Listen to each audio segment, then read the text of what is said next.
સંધ્યા પાસિયાને જાણીશું વધુ સમાચાર।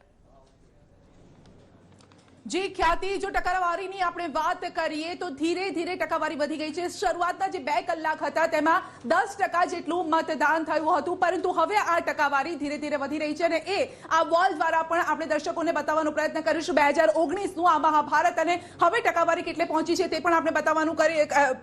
તો સૌપ્રથમ આપણે જઈશું ઇન્ડિયાના મેપ પર અને ત્યારબાદ હવે ગુજરાતની વારી છે અને ગુજરાતમાં જો સૌથી અગત્યની સીટ હોય તો તે છે આ 10 નંબરની સીટ અને તે છે આ રાજકોટની સીટ અને રાજકોટ સીટ ઉપર કેટલા ટકા મતદાન થયું છે તો 25.27% મતદાન થયું છે। 12 વાગ્યા સુધીનો આ આંકડો છે, એટલે અડધો દિવસ જે પતી ગયો છે ત્યાં સુધીનો આ આંકડો છે અને 25.27% મતદાન થયું છે। અને આ સાથે જ મારા સહયોગી હરીન પાસે સીધા જવાનો પ્રયત્ન કરીશું। જી હરીન, રાજકોટમાં 25%થી વધુ મતદાન થયું છે, શું છે ત્યાંના લોકોનો મૂડ આટલા 12 વાગ્યા સુધીમાં શું મૂડ જોવા મળ્યો છે આ ટકાવારીના મારફતે?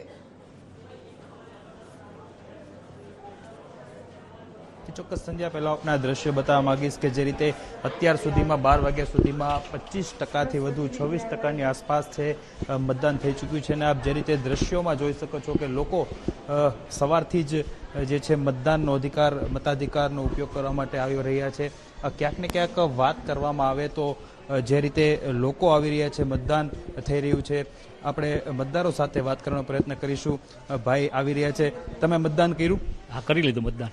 ખાસ કરીને મતાધિકાર કરવો આપણો ફરજ છે, શું કે ફરજ છે? હકીકતે જે પણ વ્યક્તિ બોલતી હોય એને હું પહેલા કહું છું કે તમે મતદાન નથી કર્યું તો તમે કોઈ પણ જાતના વાંક કાઢવા માટે હકદાર નથી। મતદાન ફરજિયાત હોવું જોઈએ એવું મારું માનવું છે। ક્યાં ક્યાં મુદ્દાઓ છે જેને લઈને મતદાન થતું હોય છે અત્યારે? મારી દ્રષ્ટિએ એક જ મુદ્દો છે, દેશનું રક્ષણ કરવાનું। આપણા દેશ ઉપર જે છેલ્લા 5 વર્ષમાં નરેન્દ્રભાઈએ જે વસ્તુ કરી છે જેને કારણે કોઈ પણ જાતના પ્રોબ્લેમો એને સોર્ટ આઉટ કર્યા છે અને રક્ષણ આપ્યું છે અને 24 કલાક અને 365 ડેઝ જે વ્યક્તિ આપણા માટે જાગ્યા છે એવી વ્યક્તિને મતદાન આપણે કરવું જોઈએ। એની જે આપણા માટે જાગ્યા છે તેને મતદાન અલગ અલગ મુદ્દાઓ છે કે જેને લઈને વોટર્સ છે તે પોતાના મતાધિકારનો ઉપયોગ કરી રહ્યા છે। આપ હું દ્રશ્યોમાં બતાવવા માંગીશ કે તમામ જે બૂથ છે, તમામ જે જ્યાં મતદાન કરવાનો મથક છે ત્યાં આ જ રીતે લાંબી લાઈનો લગાવેલી છે। ક્યાંક ને ક્યાંક જો વાત કરવામાં આવે તો વહેલી સવારથી જ ખૂબ મોટી સંખ્યામાં લોકો મતાધિકારનો ઉપયોગ કરવા માટે આવી રહ્યા છે અને આ દ્રશ્યો હું ફરીથી બતાવવા માંગીશ કે કઈ રીતે મોટી સંખ્યામાં લોકો છે તે આવી રહ્યા છે। ભલે સંધ્યા અત્યારે ગરમીનો સમય હોય, તડકાનો સમય હોય, રવિવાર એની રજા હોય, પરંતુ ક્યાંક ને ક્યાંક લોકો છે, મહિલાઓ છે, પોતાના મતાધિકારનો ઉપયોગ કરવા માટે અહીં પહોંચી રહ્યા છે અને આ જ પ્રમાણે 26% જેટલું મતદાન છે અત્યાર સુધીમાં નોંધાઈ ચૂક્યું છે। જી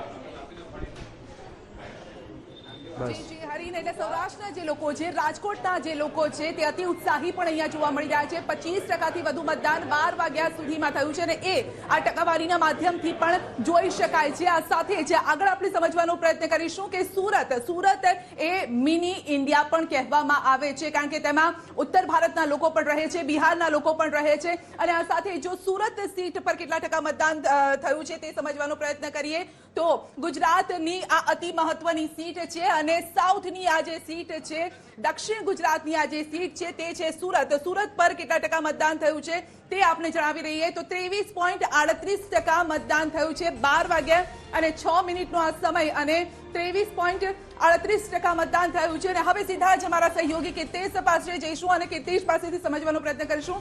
જી કીર્તેશ, સુરત એ મિની ઇન્ડિયા કહેવામાં આવે છે અને આ વખતે આ મિની ઇન્ડિયાનો મૂળ શું બતાવે છે?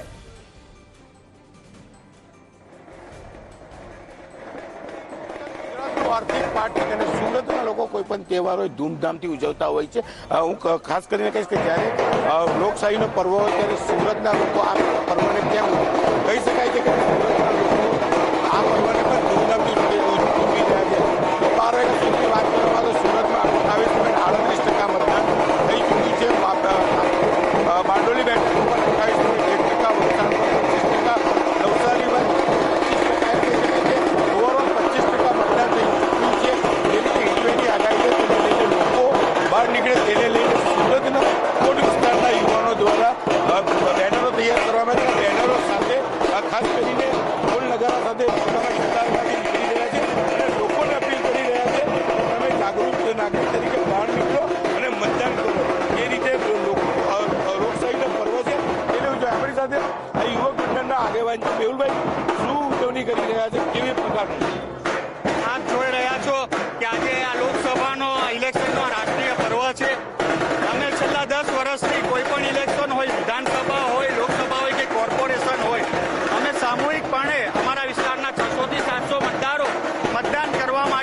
મતદાન મથકે જઈએ છીએ એની અંદર કોઈ પાર્ટીનો કે પક્ષનો પ્રચાર નથી હોતો, પરંતુ મતદાન પ્રત્યે જાગૃતિ લાવવા માટે અમે આમ જોઈ રહ્યા છો કે મહિલાઓથી લઈને બાળકોથી લઈને વૃદ્ધો દરેકે દરેક આ મતદાન જાગૃતિના બેનરો લઈને અહીંથી રેલી સ્વરૂપે અમે અમારા મતદાન મથક સુધી જઈએ છીએ અને જે લોકો મતદાન પ્રત્યે જાગૃત નથી, જે નવા મતદારો છે એ લોકોને મતદાન કરવા માટે અમે પ્રોત્સાહન પૂરું પાડીએ છીએ.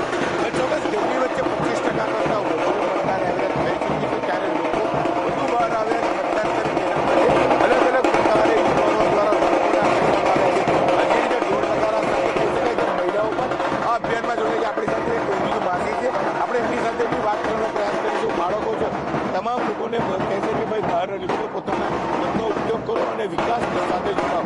મહિલાઓ છે, વૃદ્ધ માસિકા સાથે વાત કરીશું. માસી, અભિયાન લઈને નીકળ્યા છે, શું કહેશો? તમે બહાર નીકળ્યા છે, શું કહેશો?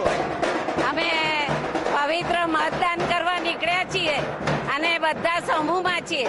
અમે જ્યાં જઈએ અને જે પ્રસંગ ઉજવીએ તે આખા મોહલ્લામાં બધા સમૂહમાં જ ઉજવીએ છીએ અને અમારા મોહલ્લામાં ખૂબ સંપ છે, એટલે અમને એવું લાગતું નથી કે અમે એકલા જઈએ છીએ. અમે બધે સમૂહમાં જ બધા પ્રસંગ ઉજવીએ છીએ. ચોક્કસ કહી શકાય કે લોકશાહીના પર્વની આ જ પ્રકારની ધૂમધામથી સુરતમાં ઉજવણી કરવામાં આવી રહી છે.